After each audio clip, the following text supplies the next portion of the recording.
తెలుగువారి number 1 choice Telugu matrimony. Andhra నాట కల్తీ లిక్కర్ కేసు అలజడి రేపుతుంది. సొంత పార్టీ నేతల ఇన్వాల్వ్మెంట్ ఉండడంతో సీఎం చంద్రబాబు ప్రతిష్టాత్మకంగా తీసుకున్నారు. డ్యామేజ్ కంట్రోల్ కోసం ఇప్పటికే సంబంధం ఉన్న వ్యక్తులపై వేటు వేశారు. దర్యాప్తు కోసం సిట్ను కూడా ఏర్పాటు చేశారు. మరోవైపు కల్తీ సరుకు పక్కా ప్లాన్తో మార్కెటింగ్ చేసిన జనార్దన్ మరికొందరి చిట్టా బయటపెడుతున్నాడు. అలాగే ఇటు పోలీసులు పీటీ వారెంట్తో పాటు కస్టడీ పిటిషన్ వేయనున్నారు. ఇప్పటివరకు ఈ భాగోతంతో సంబంధం ఉన్నవారి లెక్క 23కు తేలింది. నకిలీ మద్యం కేసును సీరియస్ గా తీసుకున్న ఏపీ సర్కార్ విచారణ కోసం సిట్ ఏర్పాటు చేసింది. ఇప్పటికే ఈ కేసులో ప్రధాన నిందితులతో పాటు పలువురిని అరెస్టు చేశామన్న సీఎం చంద్రబాబు దీంతో సంబంధం ఉన్న వారిని వదిలేది లేదన్నారు.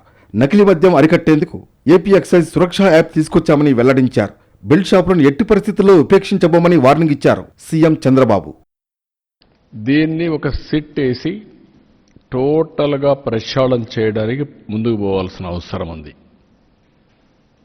అందుకే GVG Ashok Kumar IPS IGP Eluru range,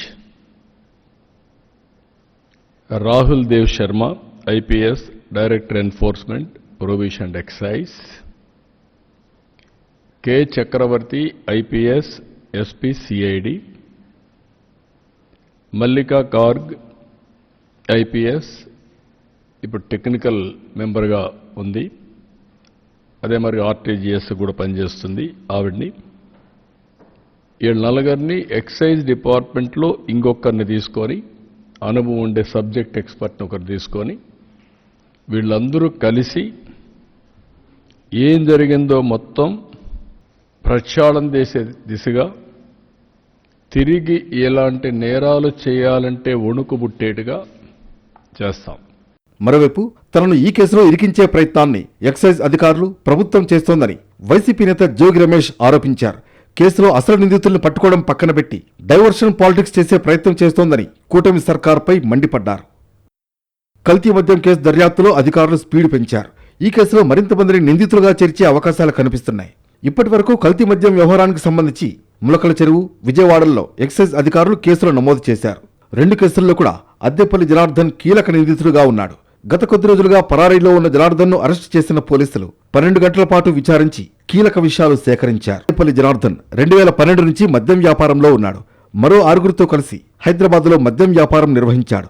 ప్రధానంగా ఆయనతో వ్యాపారం జరిపిన బొర్రా కిరణ్ కూడా ఇబ్రహీంపట్నం సమీపంలో ఒక బార్ నడుపుతున్నట్లు అధికారులు విచారణలో గుర్తించారు. ఇబ్రహీంపట్నంలో జనార్దన్ నడిపిన ఏఎన్ఆర్ బార్లో కల్తీ మద్యం తయారైంది. దీంతో ఇక్కడి నుంచి బొర్రా కిరణ్ బార్లో కూడా కల్తీ మద్యం అమ్మకాలు జరిగి ఉంటాయని అధికారులు అనుమానిస్తున్నారు. అతడిని కూడా అదుపులోకి తీసుకుని విచారించే ఆలోచనలో ఎక్సైజ్ అధికారులు ఉన్నారు. మరోవైపు నేరుగా కల్తీ మద్యం అమ్మకాలు జరిగిన శ్రీనివాస వైన్స్ లైసెన్స్ హోల్డర్ పూర్ణచంద్రరావును కూడా కేసులో నిందితుడిగా చేర్చడానికి అధికారులు సిద్ధమవుతున్నారు. ఇప్పటికే లైసెన్స్ ఎందుకు క్యాన్సిల్ చేయకూడదు అని షోకాజ్ నోటీసులు కూడా జారీ చేసినట్లు తెలిసింది. శ్రీనివాస వైన్స్ బినామీగా పూర్ణచంద్రరావు పేరుతో జనార్దన్ లైసెన్స్ తీసుకున్నట్లుగా ఇప్పటికే అధికారులు గుర్తించారు. అయినప్పటికీ కల్తీ మద్యం అమ్మకాలు జరిపిన కారణంగా పూర్ణచంద్రరావును కూడా కేసులో నిందితుడుగా చేర్చాలని నిర్ణయించారు. కల్తీ మద్యం కేసులో జనార్దన్ కోసం నేడు పీటీ వారెంట్ దాఖలు చేరున్నారు ములకల చెరువు పోలీసులు. బెజవాడ ఎక్సైజ్ పోలీసులు జనార్దన్ను అరెస్టు చేయడంతో ఇక్కడ అరెస్టు చేసేందుకు వారెంట్ దాఖలు చేస్తున్నారు. మరోవైపు జనార్దన్ను 5 రోజులు కస్టడీకి ఇవ్వాలంటూ పిటిషన్ వేసేందుకు బెజవాడ ఎక్సైజ్ పోలీసులు సిద్ధమయ్యారు.